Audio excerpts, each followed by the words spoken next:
오늘은 끝까지 잘하는 사람이란 제목으로 함께 말씀을 나누겠습니다. 제가 어떤 장소에 갔더니 이런 표어가 써 있더라고요. 아름다운 사람은 머문 자리도 아름답습니다. 이게 어디 있는 거냐 하면 고속도로 휴게실 화장실에 붙어있던 말이었습니다. 화장실에 대한 이야기는 또 이런 말도 있죠. 화장실에는 들어갈 때와 나올 때 마음이 다르다. 설교 처음부터 화장실 얘기해서 좀 죄송한데, 그런데 의미가 있는 것 같아요. 아름다운 사람은 머문 자리도 아름답다. 지나가는 잠깐 있었던 곳이지만 내 다음 사람은 어떤 형태로든 평가할 수 있다라고 하는 의미가 있는 것 같더라고요. 그러면서 제 인생을 한번 생각해 봤습니다. 내가 지나간 자리, 내가 살다 간 자리, 내가 머물러 있던 그 시간에 대해 내가 하는 평가와 타인이 하는 평가가 과연 어떤 차이가 있을까? 혹여라도 그 사람 예수 믿는다고 하더니만 그따구로 살았느냐? 그 사람 목사라고 하더니만 그렇게 살다 가느냐? 물론 우리에겐 하나님의 평가가 가장 중요하지만, 그러나 사람의 평가에서 자유로울 수 없고 또 어떤 면에선 인간의 평가가 정확할 때도 많기 때문에 우리는 내 자신을 한번 돌아볼 필요가 있다 하는 생각이 듭니다. 여러분, 인생에도 처음이 있고 나중이 있습니다. 처음이 중요할까요? 나중이 중요할까요? 많은 분들은 처음보다 나중이 중요하다고 이야기합니다. 끝이 잘 되면 다 잘 되는 거라고 말하는 분들도 있습니다. 시작보다 마무리의 중요함에 대해서는 여러 가지로 등산을 비유해서 말씀하시는 분도 있고, 경기에 비유해서 말씀하시는 분도 있고, 바둑도 마지막 포석의 마무리가 중요하다고 얘기하시는 분들도 있습니다. 그런데 반대의 경우가 있는 거죠. 처음에는 참 좋았는데, 또 좋게 보였는데 시간이 갈수록 안 좋은 분들도 분명히 있다라고 하는 겁니다. 최근에 제가 이런 단어를 봤습니다. 혹시 취준생이란 말 들어보셨습니까? 취준생은 취업을 준비하는 학생이 취준생입니다. 그런데요, 이것도 한 10년 된 말이고요. 또 최근에 나온 말은 퇴준생이란 말이 있습니다. 퇴준생은 뭐냐 하면 퇴직을 준비하는 생활이라는 거예요. 백수란 표현은 좀 부정적이지만 어쨌든 백수들의 소원은 취업인데, 취업한 20대 젊은이들의 소원은 퇴직이라고 유행처럼 이야기합니다. 왜 퇴직이 그렇게 소원이냐 했더니, 그렇게 바라고 어렵게 들어갔는데 막상 들어가고 보니까 내가 생각했던 거와 같아요, 달라요? 많이 다르더라는 거예요.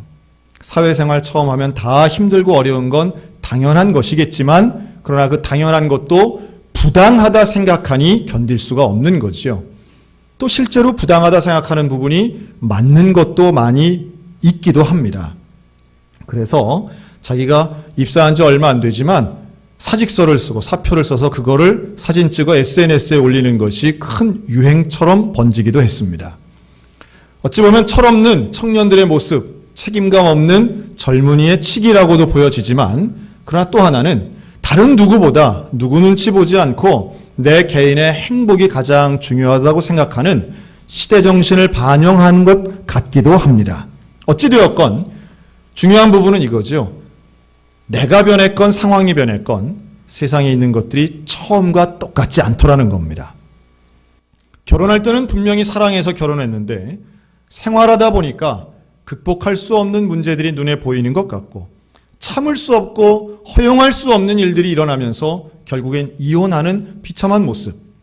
이혼하려고 결혼한 사람은 아무도 없지만 살다 보니 상대방도 변화되고 나도 바뀐다고 하는 고백이 이어지는 이유입니다. 성경에도 이런 비슷한 사람들이 나옵니다. 대표적으로 사울왕을 볼 수 있겠죠. 청년 사울은 말 그대로 겸손하고 성실하고 정직한, 그래서 왕이 될 만한 청년이었습니다. 얼마나 훌륭했으면 그는 이스라엘의 초대 왕이 되기도 했습니다. 그런데 왕이 된 이후에 달라지는 거예요. 왕이 되고 그는 겸손했던 마음이 오히려 교만해지고 하나님께 순종했던 것이 불순종이 되면서 하나님께 버림받은 사람이 되고 맙니다. 솔로몬도 비슷하죠. 청년 때 그렇게도 똑똑하고 겸손하게 하나님 앞에 일천번제를 드리면서 나는 아이같이 출입도 못합니다. 하나님 도와주셔야 됩니다. 라고 기도했던 솔로몬이었지만 그의 말년은 온갖 우상을 다 섬기며 영적 타락으로 이어졌던 것 우리는 알고 있습니다. 마지막이 참 중요하구나. 마지막을 가지고 하나님이 어떻게 평가하시는가를 우리는 성경을 통해 알 수 있고 우리 주변의 모습을 통해서도 알 수 있습니다. 물건에 비교하면 새 거일 땐 참 좋았는데 시간이 지나가면서 쓸모없는 물건이 되는 게 얼마나 많아요. 근데 반대도 있죠. 시간이 지날수록 더 좋아지는 것도 있습니다. 더 익어가고 무르익는 물건들도 분명히 있습니다. 인생도 비슷한 것 같아요. 처음에는 별로인 것 같지만 결국 나중이 좋고 나중이 더 성숙하고 원숙해지는 인생들 얼마나 많은가라고 하는 겁니다. 성경에 대표적인 청년이 나옵니다. 나이가 40대는 자신감이 넘쳐서 혈기 끝에 사람을 죽이지요.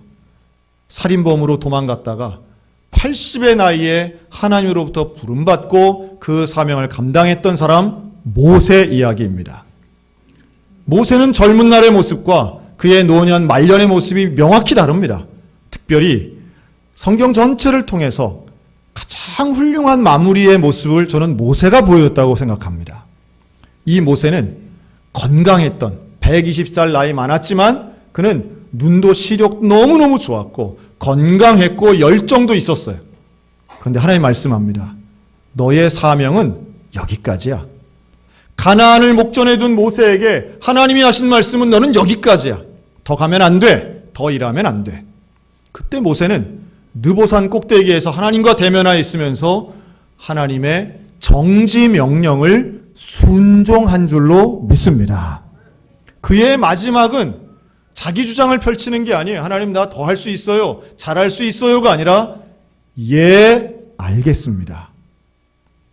착하고 충성된 종이라고 하는 것은 하나님의 말씀에 멈출 줄 알고 내려놓을 줄 알고 그곳에서 끝낼 줄 아는 것이야말로 진정한 순종의 아름다운 마무리다라고 하는 말씀이에요.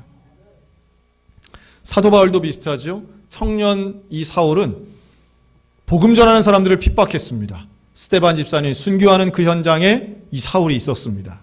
그러나 예수님을 만난 다음에 그의 인생이 달라지죠. 복음 전도자가 됩니다. 박해자에서 사도가 된 놀라운 변화가 이 바울에게 일어났습니다. 그리고 평생토록 하나님 앞에 복음을 증거하며 놀랍게 살아갑니다. 오늘 본문에도 이런 말씀이 있어요. 후일에 어떤 사람들은 믿음에서 떠날 것이다. 미혹하는 영과 귀신의 가르침을 따르는 양심 화인 맞은 사람들이 있을 거야. 그렇게 살면 안 된다고 말씀하는 거예요. 처음만 좋고 나중에 형편없는 인생이 아니라 마무리가 중요하다라고 성경도 말씀합니다. 자, 그런데요. 제가 지금 두 가지 말씀드렸죠. 하나는 처음이 좋았는데 나중이 안 좋은 인생. 또 하나는 처음은 별로 안 좋았는데 나중이 좋은 인생. 둘 중에 하나 택하라면 반드시 우리가 다 후자를 택하겠지만 여기에 제가 하나를 더 제안하고 싶습니다. 할 수만 있다면 처음도 좋고 중간도 좋고 나중도 좋은 인생 사시기를 주님의 이름으로 축복합니다. 정답은 그거 아니겠습니까? 정답은 처음이나 나중이나 다 좋다면 그게 최고로 좋은 것일 겁니다. 어떤 분이 저한테 제가 참가한 집회에서 이런 설교하시는 목사님 봤어요. 하나님께 영광이 되려면 이 영광과 죄가 크면 클수록 영광이래요. 에? 그러니까 내가 잘 못하는 거하고 잘하는 것이 차이가 클수록 하나님께 영광이라고 이렇게 설교하시는 목사님을 제가 본 적이 있어요. 이 결론이 희한하게 가더라고요. 그러니까 청년 때는 좀 죄도 짓고 거짓말도 하고 죄를 지어도 화끈하게 짓고 그리고 나서 마지막에 확 회개를 하면 그게 더 큰 영광이 된다 그래서 제가 얼른 애들 챙겨서 이런 집회는 있으면 안 되겠다 하고 나온 적이 있습니다. 물론 청년의 때 실수하고 본의 아니게 어떤 죄를 짓고 뭐 이럴 수 있습니다. 그러나 그것이 하나님께 영광을 돌리기 위해서 일부러 그런다? 여러분, 그거는 정말 가증한 일입니다.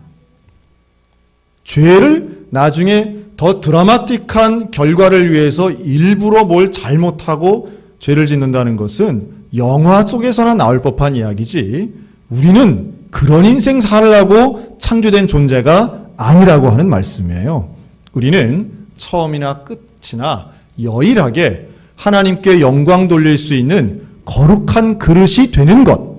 여러분, 이게 우리 모두의 동일한 소원이 되었으면 좋겠습니다. 그러면서 지금도 기억나는 거예요. 그 강사분이 하신 말씀이 그래요. 자기가 제일 싫어하는 게 있대요. 뭘 싫어하느냐? 자기는 모태신앙을 싫어한답니다. 왜 모태신앙을 싫어하냐 하면 모태신앙은 다 못한대요. 그래서 뭐 기도도 못해, 전도도 못해, 헌신도 못해, 헌금도 못해. 그냥 뭐 다 못한대요. 잘하는 거 하나 있는데 주일 출석만 잘한대요.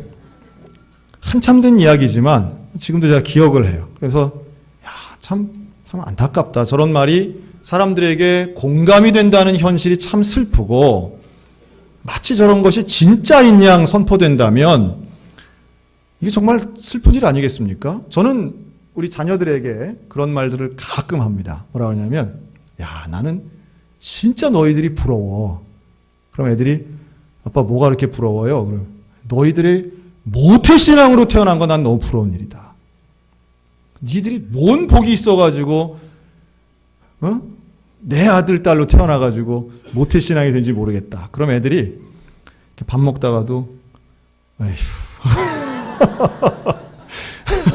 절 보고 아유 뭘 몰라도 한참 모르시네 하고 이렇게 한숨 짓는 눈으로 저를 보기도 합니다. 그러면서 저는 그래요. 니들은 복이 있어가지고 이게 목사님 자녀로 태어난 거 아니냐. 태어날 때부터 막 태어나면서부터 임신될 때부터 교회에서 살고 얼마나 좋으냐. 그러니까 아이고 아빠가 우리 속을 몰라서 그래요. 뭐 이렇게 얘기를 해요.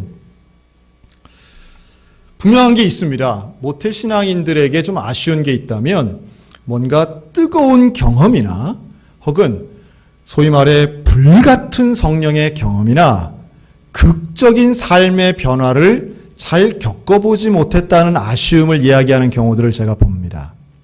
그러나 그런 경험 너머에 있는 처음이나 중간이나 마무리가 하나님 앞에 드려지는 헌신과 하나님과 동행하는 놀라운 복.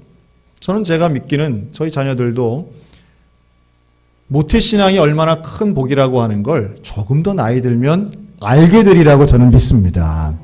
또 그것이 얼마나 하나님이 우리에게 준 뭐 금수저 은수저하고는 비교도 안 되는 태어나면서부터 갖고 있는 그 귀한 신앙의 유산은 하나님이 우리에게 주신 특별한 거라고 저는 생각해요. 여러분 이 가운데 계시는 우리 모태신앙인들이요 힘을 내고 격려받으셨으면 좋겠습니다. 성경에도 그런 분들이 나와요.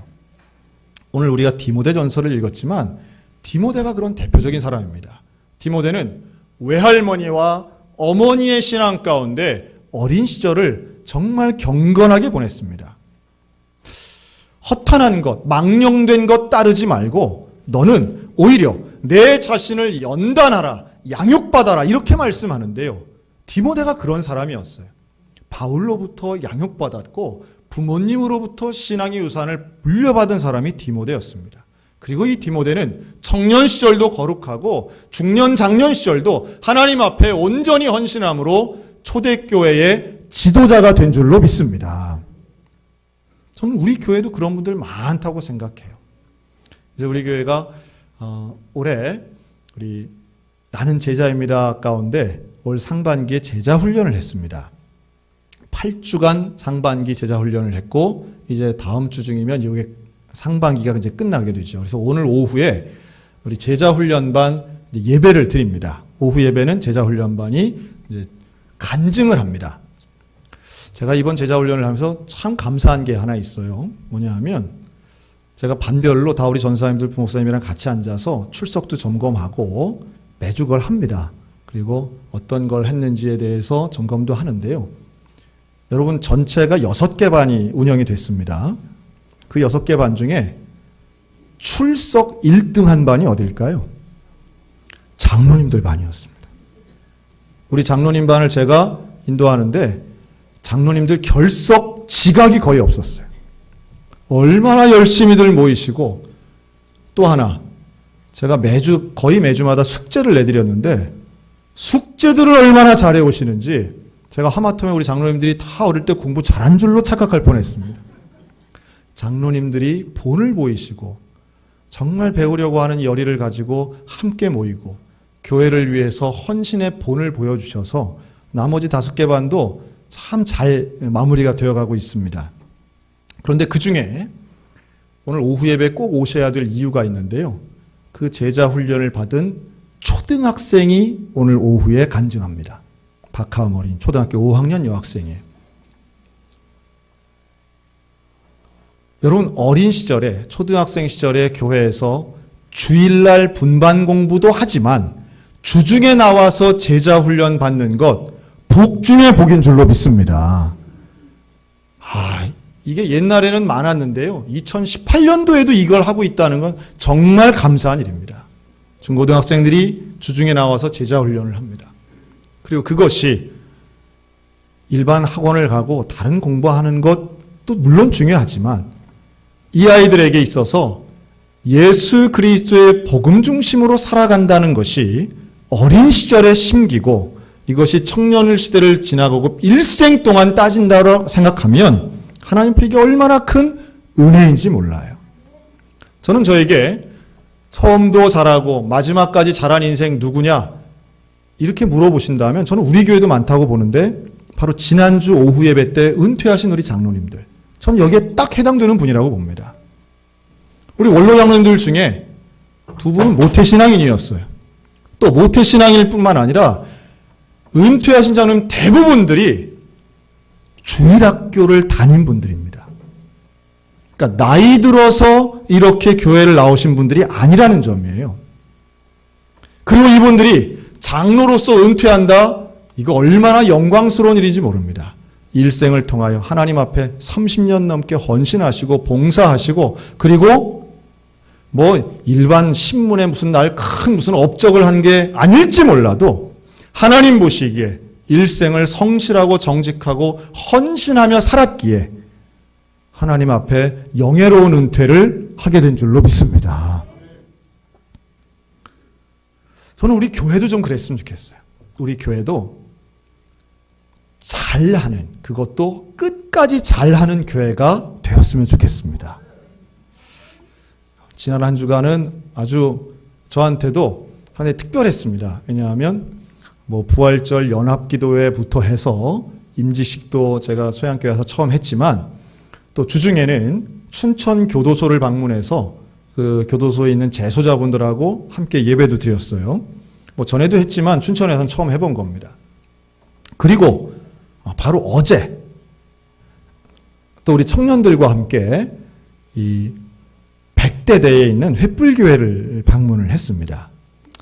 작년에는 우리 신청하신 분들 모두를 좀 함께 데리고 갔다면 올해는 이제 그렇지 않고요. 우리 청년부 찬양단만 이렇게 갔습니다. 우리 선교위원회하고 그리고 엘림중창단만 가서 이 공연 중심의 예배를 통해서 장병들을 위문했는데요.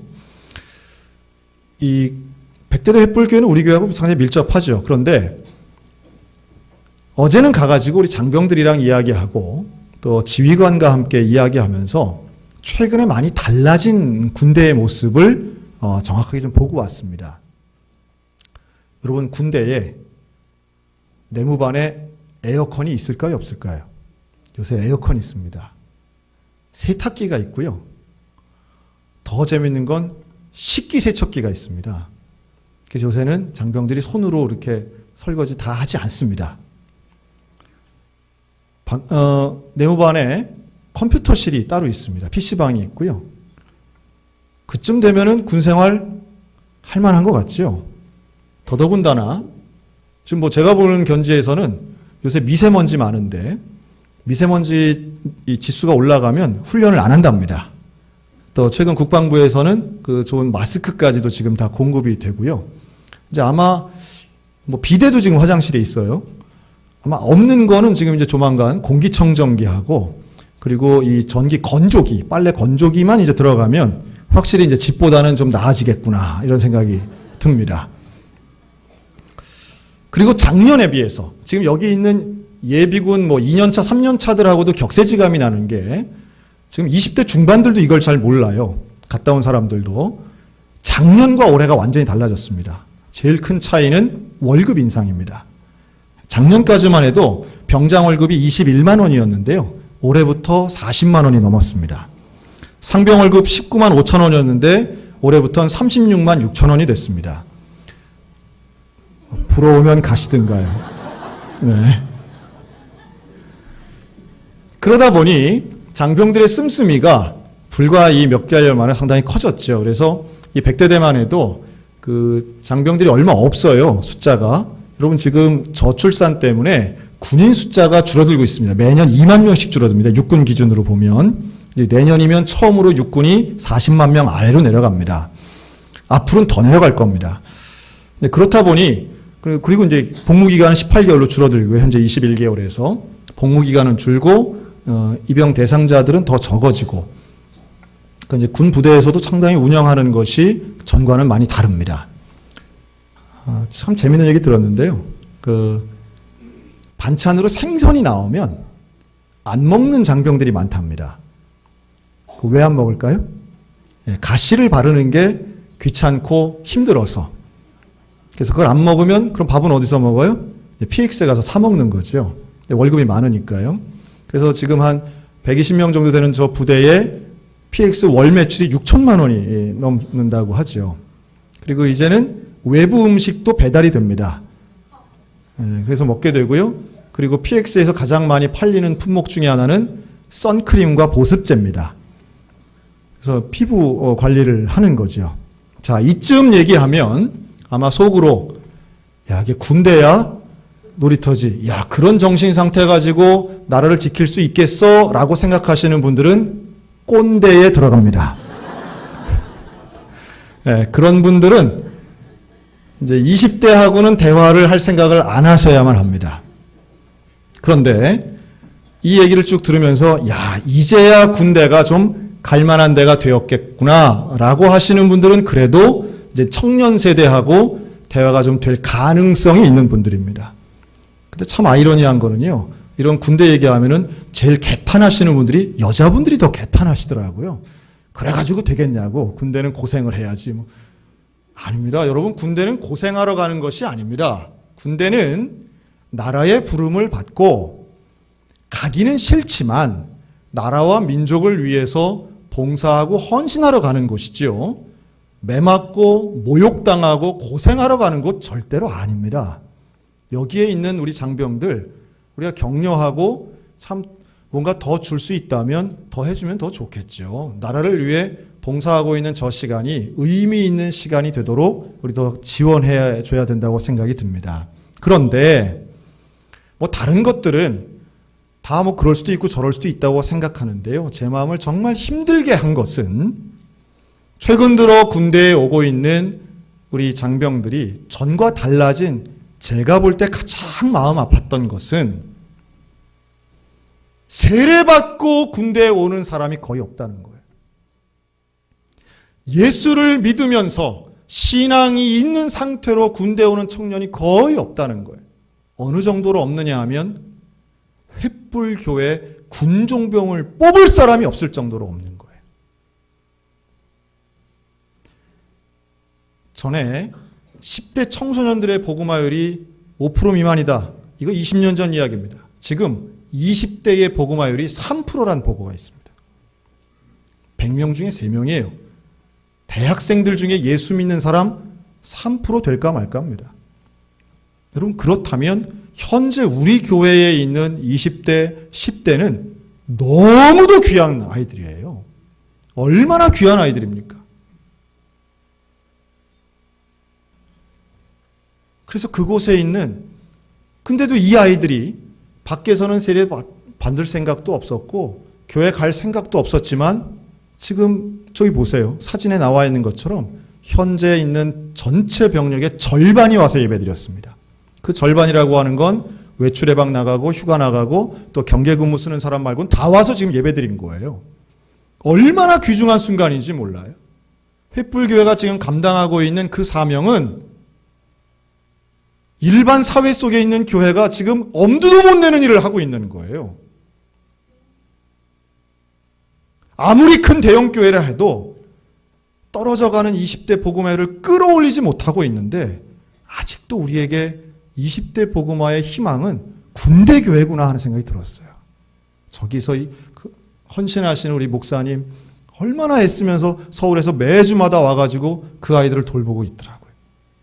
그런 가운데 한 명이라도 군대 와서 예수 믿는다? 기적 중에 기적인 줄로 믿습니다. 여러분, 이 일에 우리 소양교회가 쓰임받는다는 게 참 감사해요. 특별히 100대 되는 우리 김양수 집사님 여기 있어가지고 얼마나 더 감사한지 몰라요. 가면 김양수 집사님이 그 부대에서 제일 높아요. 제일 좋아요. 아주 탁 가면 집사님하고 같이 가면 얼마나 든든한지 몰라요. 그래서 어제 사진을 하나 찍었어요. 여러분, 횃불교회 궁금하시죠? 이게 횃불교회입니다. 어제 찍은 거예요. 우리 같이 병사들과 함께 기념 촬영을 했습니다. 여러분, 이 사진을 잘 한번 기억해 주세요.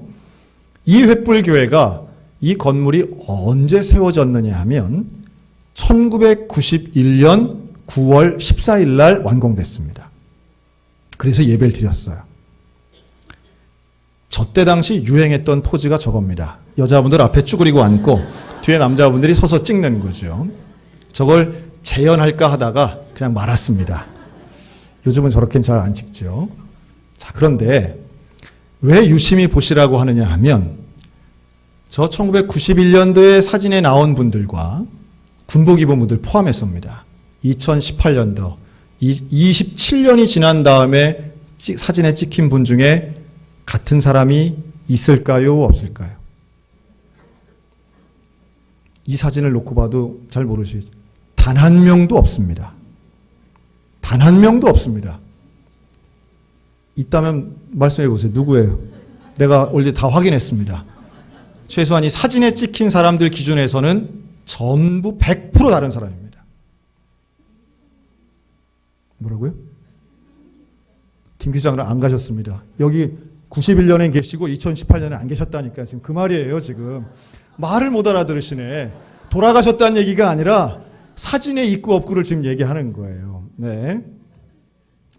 자, 이 말은 또 하나 드립니다. 이 100대대에 근무했던 사람들 중에 지금 근무하는 사람 있을까요? 없을까요? 현재 이 100대대에 한 명도 없습니다.